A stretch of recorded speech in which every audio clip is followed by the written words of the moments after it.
Իշխանություն որպես այդպիսին, լեգիտիմ իշխանություն որպես այդպիսին Հայաստանում գոյություն չունի, սա պետք է արձանագրել։ Հայաստանում գոյություն ունի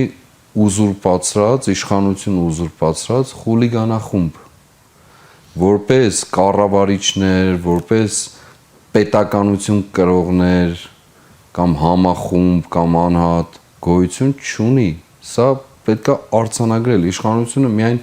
աթոռի վրա նստածը չէ, վավերական լեգիտիմ իշխանությունը ոչնչացած է Հայաստանում։ Եթե մարդ կա, որ սա ժխտում է, մենք ուղղակիորեն հարց ունենք այդ իմաստով, որովհետև այս կառավարություն կոչվածը ոչ միայն իր խոստումները կառավարության ծրագրով չի կատարել, այլ նաև լրիվ հակառակն է արել։ Ընդդեմ նույնիսկ իր գործածին։ Ես մի առիթով ասել եմ, Հայաստանում ամենամեծ ընդդիմությունը այս կառավարություն կոչվածն է, որ ինքն անդիմությունը։ Էլ չմանրամասնեմ, Արցախի հարցով սկսած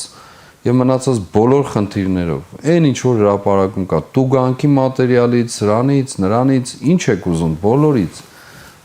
Դրա մասին խոսելու անհրաժեշտություն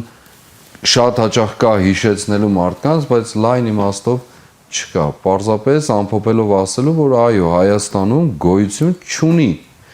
հարազատ, սեփական, իրական, վավերական, լեգիտիմ իշխանություն։